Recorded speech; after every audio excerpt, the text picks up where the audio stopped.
क्या आपको plant and animal respiration के बीच डिफरेंस पता है? अगर नहीं पता है तो चलिए शुरू करते हैं। तो प्लांट रेस्पिरेशन में exchange of gases like O2 and carbon dioxide, oxygen और कार्बन डाइऑक्साइड मे और मे नॉट टेक्स प्लेस। यहाँ पे ऑक्सीजन के प्रेजेंट में हो सकता है या फिर ऑक्सीजन के एब्सेंट में भी रेस्पिरेशन हो सकता है। It occurs only in aerobic respiration. ये जो ऑक्सीजन ऑफ गैसेस एंड जो भी हो गया ऑक्सीजन या फिर कार्बन डाइऑक्साइड, ये ओनली एरोबिक रेस्पिरेशन में होता है। लेकिन प्लांट में एरोबिक रेस्पिरेशन भी होता है, एनएरोबिक रेस्पिरेशन भी होता है। लेकिन अगर हम वही बात करें एनिमल रेस्पिरेशन की, वो exchange of gases takes place. यहाँ पे ऑक्सीजन इनहेल होती है एंड कार्बन डाइऑक्साइड एक्सहेल्ड होती है। विदाउट ऑक्सीजन यहाँ पे रेस्पिरेशन नहीं हो पाती। सेकेंड डिफरेंस है, यहाँ पे प्लांट रेस्पिरेशन में स्पेशलाइज्ड ऑर्गन्स इन्वॉल्व नहीं है। और क्यों इन्वॉल्व नहीं है आगे हम देखेंगे। एनिमल रेस्पिरेशन में कुछ स्पेशलाइज्ड ऑर्गन्स होते हैं जैसे कि लंग्स और गिल्स, ये सारे रेस्पिरेशन में इन्वॉल्व होते हैं। प्लांट रेस्पिरेशन में breathing moment are lacking in plants. हम जब ब्रीथ करते हैं हमारे स्टोमक अपराइज होते हैं, चेस्ट अपराइज होते हैं, लेकिन प्लांट में ऐसे कुछ नहीं होता, लेकिन जो कि एनिमल में ये सारे चीज होते रहते हैं। प्लांट रेस्पिरेशन में shuttle systems are lacking in mitochondrial inner membrane. जो रेस्पिरेशन का सबसे अहम हिस्सा होता है माइटोकॉन्ड्रियल इनर मेम्ब्रेन, वहाँ पे ट्रांसपोर्ट एक्चुअली क्या होता है एनिमल ऑर्गन्स में subtle systems are found in mitochondrial inner membrane which transport reduced coenzyme 1 जो कि है NADH plus H plus from cytosol to mitochondrial matrix. Cytosol मतलब जो साइटोप्लाज्म होती है वहां से कुछ सटल मटेरियल होते हैं जो कि माइटोकॉन्ड्रियल मैट्रिक्स के अंदर ट्रांसपोर्ट होते हैं, जिसके वजह से एनिमल रेस्पिरेशन बहुत इजीली हो पाता है। लेकिन प्लांट रेस्पिरेशन में ऐसा कुछ चीजें होते हैं जो लैकिंग होते हैं और ऐसे कुछ ट्रांसपोर्ट नहीं होता बहुत ही मेजर तरीके से। फिर oxidation of cytosolic NADH plus H plus occurs on the outer surface of inner mitochondrial membrane by the enzyme external NADH dehydrogenase। यहाँ पे लेकिन क्या होता है, enzyme external NADH dehydrogenase is not found on outer face of inner mitochondrial membrane. ठीक है, इस वजह से cytosolic NADH plus H plus is not oxidised here, it happens in matrix.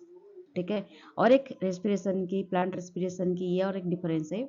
Oxidation of A cytosolic NADH plus H plus produces 2 molecules of STP while आपका अगर animal respiration होती है यहाँ पे cytosolic NADH plus H plus का oxidation होता है, जहाँ पे प्रोड्यूस होता है 3 से 2 molecules of ATP depending upon shuttle systems involved. ठीक है, malate aspartate shuttle produces 3 ATP, while अगर आप ग्लाइसेरोफॉस्फेट की बात करें DHAP, वो प्रोड्यूस करती है 2 ATP। तो ये कॉम्प्लिकेशन, ये चीज़ों के बारे में बहुत ही डिटेल्स में हम जब पढ़ेंगे तो डिस्कशन करेंगे। तो ये डिफरेंस होती है, मेजर डिफरेंस। ओके, और एक बात दोस्तों कि प्लांट्स, हमने पढ़ा कि प्लांट में कुछ स्पेशलाइज्ड ऑर्गन्स नहीं होते रेस्पिरेशन के लिए, वाइल वहाँ पे हमारे एनिमल ऑर्गन्स में स्पेशलाइज्ड ऑर्गन्स होती है। लेकिन प्लांट में ऐसे नहीं होता क्योंकि प्लांट में कुछ स्पेशलाइज्ड गैसियस एक्सचेंज के लिए कुछ ऑर्गन्स होते हैं जिनका नाम है स्टोमाटा या फिर लेंटिसेल्स। हमने पढ़ा था लेंटिकुलर रेस्पिरेशन, स्टोमाटल रेस्पिरेशन। ठीक है, इस पर्पजेस के लिए होते हैं। दे आर सेवरल रीजन्स कि क्यों प्लांट्स में विदाउट रेस्पिरेटरी ऑर्गन्स रेस्पिरेशन होते रहते हैं। तो रीजन ये है, एक फास्ट रीजन है, each plant parts take care of its own gaseous exchange needs. Plant के जो भी पार्ट होते हैं, ब्रांच हो गया, लीव्स हो गया, उसके बाद रूट्स हो गए, स्टेम्स हो गए, डिफरेंट प्लांट पार्ट्स में अपने खुद के गैसियस एक्सचेंज नीड्स के लिए वो अपने खुद का केयर लेते हैं। इसी वजह से बहुत ही लिटिल ट्रांसपोर्ट होती है गैसियस फॉर्म में from one plant to another part. जो जो भी उनका एक्सचेंज होता है वो लिक्विड फॉर्म में होता है। ठीक है, और सेकेंड एक रीजन ये है, plants do not present great demands for gaseous exchange. Gaseous exchange के लिए प्लांट्स में कुछ ग्रेट डिमांड नहीं होती। Roots, stems and leaves respire at rates far lower than animals do.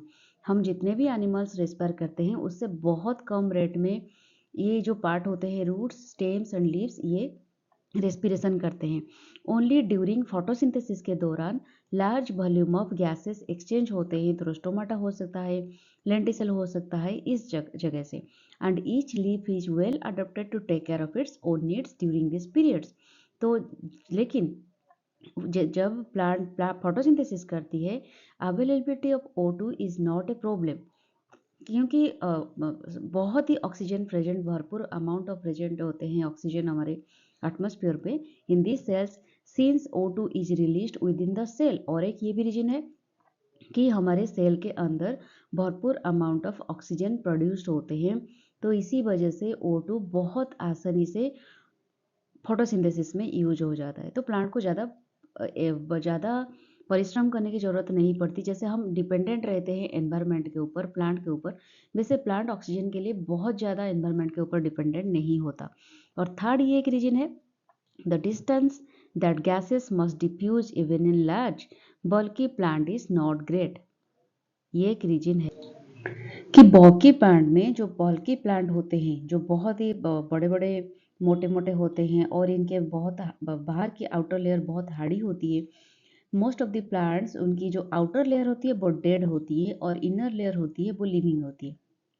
ठीक है, तो जिसके वजह से क्या होती है, जो डिफ्यूजन्स होते हैं, डिस्टेंस, गैस डिफ्यूजन्स जब होती है डिस्टेंस तक वो ठीक से नहीं जा पाती, और जिसके वजह से बल्की प्लांट में इस तरह की रेस्पिरेशन बहुत अच्छे खासे नहीं हो पाते, कभी कभी उनको एनारोबिक रेस्पिरेशन भी करना पड़ता है। ठीक है, during respiration in different plants, significantly less exchange of gas takes place. Hence, each part nourishes and fulfills its own energy requirements. Respiration के दौरान डिफरेंट प्लांट पार्ट्स में बहुत ही गैसियस एक्सचेंज टेक्स प्लेस होते हैं, तो और एक इसी वजह से हर एक पार्ट को अपने आप ही खुद अपने तरीके से नॉरिश करना होता है। कितना बहुत इंटरेस्टिंग चीज़ है ना। जैसे कि leaves, stems and roots of plant separately exchange gases. Root का अलग सिस्टम होता है, लीव्स का अलग सिस्टम होता है, स्टेम का अलग सिस्टम होता है गैसियस एक्सचेंज के लिए। लीव्स पोजेसेस स्टोमाटा, पता है आपको, ये बहुत ही टाइनी पोर्स होते हैं एक्सचेंज, गैसियस एक्सचेंज के लिए। ऑक्सीजन कंज्यूम्ड करता है by stomata is used up by cells, जो भी कंज्यूम होता है स्टोमाटा के थ्रू ऑक्सीजन वो सेल के द्वारा कंज्यूम हो जाता है in the leaves to disintegrate glucose into water and carbon dioxide. Glucose को वाटर कार्बन डाइऑक्साइड में डिवाइड करने के लिए यूज हो जाता है। रूट्स में उस स्थान पर underground parts of the plant जो कि रूट है वो ऑब्जर्व करता है air from the air gaps या फिर spaces found between the soil particle. Soil particle के बीच जो एयर होती है उस एयर को वो यूज करती है रूट अपने रेस्पिरेशन के लिए।